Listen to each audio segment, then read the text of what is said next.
नमस्कार, one page YouTube channel में आपका स्वागत है। आज सुनिए मुंशी प्रेमचंद की लिखी कहानी अधिकार चिंता। टॉमी यूं देखने में तो बहुत तगड़ा था। भूखता तो सुनने वाले के कानों के पर्दे फट जाते। डील डॉल भी ऐसा कि अंधेरी रात में उस पर गधे का भ्रम हो जाता। लेकिन उसकी श्वानोचित वीरता किसी संग्रामक क्षेत्र में प्रमाणित न होती थी। दो चार दफे जब बाजार के लेडियों ने उसे चुनौती दी तो वह उनका गर्वमर्दन करने के लिए मैदान में आया और देखने वालों का कहना है कि जब तक लड़ा जीवट से लड़ा, नखों और दांतों से ज्यादा चोटें उसकी दुगनी की। निश्चित रूप से नहीं कहा जा सकता कि मैदान किसके हाथ रहा, किंतु जब उस दल को कुमक मंगानी पड़ी तो रणशास्त्र के नियमों के अनुसार विजय का श्रेय टॉमी ही को देना उचित न्यायानुकूल जान पड़ता है। टॉमी ने उस अवसर पर कौशल से काम लिया और दांत निकाल दिए जो संधि की याचना थी, किंतु तब से उसने ऐसे सन्निधिविहीन प्रतिद्वंद्वियों के मुंह लगना उचित न समझा। इतना शांतिप्रिय होने पर भी टॉमी के शत्रुओं की संख्या दिनोंदिन बढ़ती जाती थी। उसके बराबर वाले उससे इसलिए जलते कि वह इतना मोटा ताजा होकर इतना भीरू क्यों है। बाजारी दल इसलिए जलता कि टॉमी के मारे घुरों पर की हड्डियां भी न बचने पाती थी। वह घड़ी रात रहे उठता और हलवाइयों की दुकानों के सामने के दोने और पत्तल कसाईखाने के सामने की हड्डियां और छींचड़े चबा डालता। अतएव इतने शत्रुओं के बीच में रहकर टॉमी का जीवन संकटमय होता जाता था। महीनों बीत जाते और पेट भर भोजन न मिलता।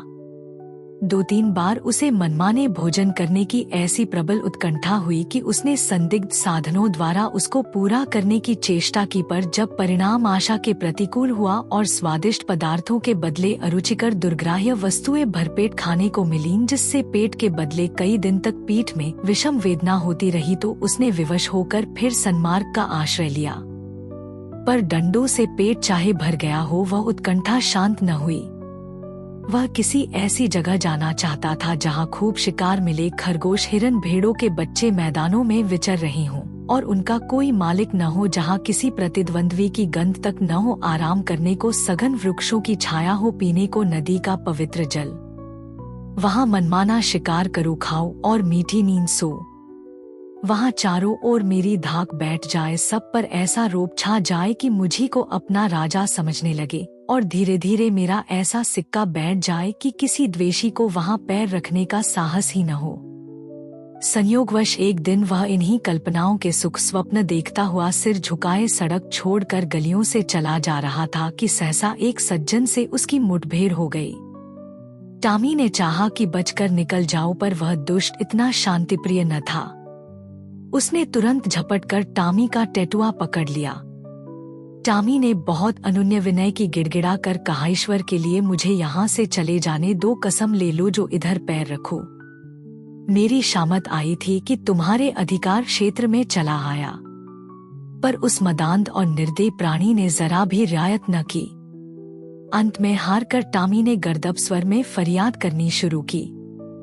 यह कोलाहल सुनकर मोहल्ले के दो चार नेता लोग एकत्र हो गए, पर उन्होंने भी दीन पर दया करने के बदले उल्टे उसी पर दंत प्रहार करना शुरू किया। इस अन्यायपूर्ण व्यवहार ने टॉमी का दिल तोड़ दिया।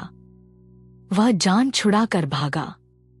उन अत्याचारी पशुओं ने बहुत दूर तक उसका पीछा किया, यहाँ तक कि मार्ग में एक नदी पड़ गई और टॉमी ने उसमें कूदकर अपनी जान बचाई।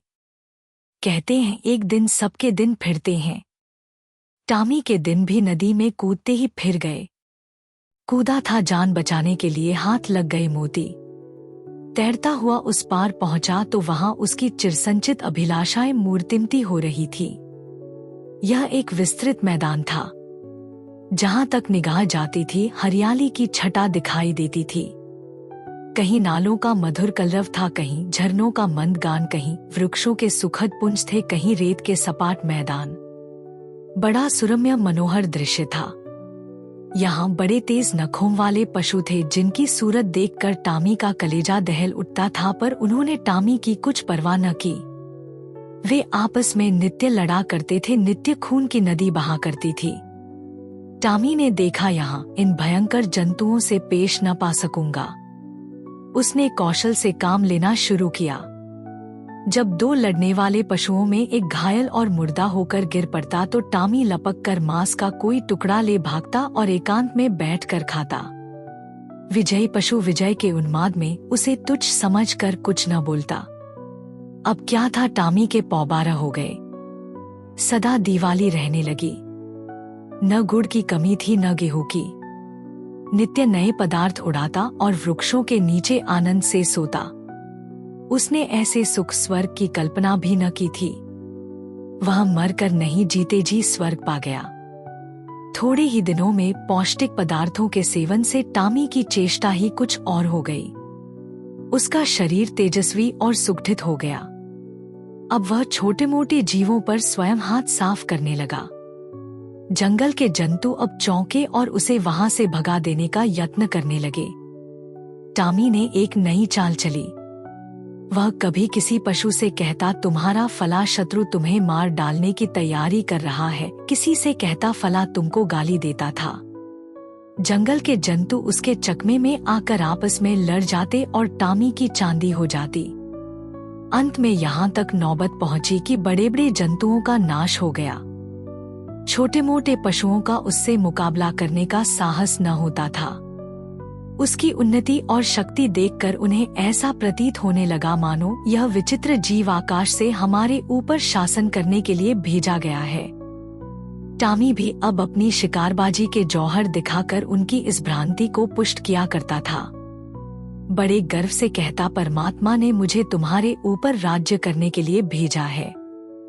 यह ईश्वर की इच्छा है। तुम आराम से अपने घर में पड़े रहो। मैं तुमसे कुछ न बोलूंगा, केवल तुम्हारी सेवा करने के पुरस्कार स्वरूप तुम में से एकाध का शिकार कर लिया करूंगा।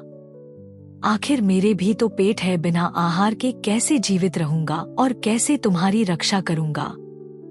वह अब बड़ी शान से जंगल में चारों ओर गौरवान्वित दृष्टि से ताकता हुआ विचरा करता। टॉमी को अब कोई चिंता थी तो यह कि इस देश में मेरा कोई मुद्दई न उठ खड़ा हो। वह सजग और सशस्त्र रहने लगा। ज्यों-ज्यों दिन गुजरते थे और सुखभोग का चस्का बढ़ता जाता था, त्यों-त्यों उसकी चिंता भी बढ़ती जाती थी। बस अब बहुधा रात को चौंक पड़ता और किसी अज्ञात शत्रु के पीछे दौड़ता।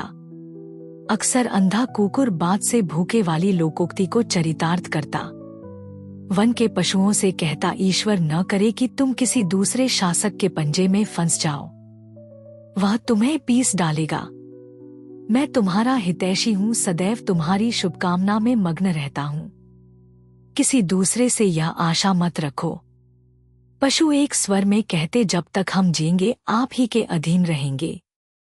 आखिरकार यह हुआ कि टॉमी को क्षण भर भी शांति से बैठना दुर्लभ हो गया। वह रात दिन भर नदी के किनारे इधर से उधर चक्कर लगाया करता। दौड़ते दौड़ते हांफने लगता, बेदम हो जाता, मगर चित्त को शांति न मिलती। कहीं कोई शत्रु न घुस आए। लेकिन क्वार का महीना आया तो टॉमी का चित्त एक बार फिर अपने पुराने सहचरी से मिलने के लिए लालायित होने लगा। वह अपने मन को किसी भांति रोक न सका। वह दिन याद आया जब वह 2-4 मित्रों के साथ किसी प्रेमिका के पीछे गली गली और कूचे कूचे में चक्कर लगाता था। 2-4 दिन तो उसने सब्र किया, पर अंत में आवेग इतना प्रबल हुआ कि वह तकदीर ठोंक कर खड़ा हुआ। उसे अब अपने तेज और बल पर अभिमान भी था। 2-4 को तो वही मजा चखा सकता था, किंतु नदी के इस पार आते ही उसका आत्मविश्वास प्रातःकाल के तम के समान फटने लगा। उसकी चाल मंद पड़ गई, आप ही आप सिर झुक गया, दुम सिकुड़ गई। मगर एक प्रेमिका को आते देखकर वह विह्वल हो उठा, उसके पीछे हो लिया। प्रेमिका को उसकी वह कुचेष्टा अप्रिय लगी। उसने तीव्र स्वर से उसकी अवहेलना की। उसकी आवाज सुनते ही उसके कई प्रेमी आ पहुंचे और टॉमी को वहां देखते ही जामे से बाहर हो गए। टॉमी सिटपिटा गया। अभी निश्चय न कर सका था कि क्या करूं कि चारों ओर से उस पर दांतों और नखों की वर्षा होने लगी। भागते भी न बन पड़ा। देह लहूलुहान हो गई। भागा भी तो शैतानों का एक दल पीछे था। उस दिन से उसके दिल में शंका सी समा गई।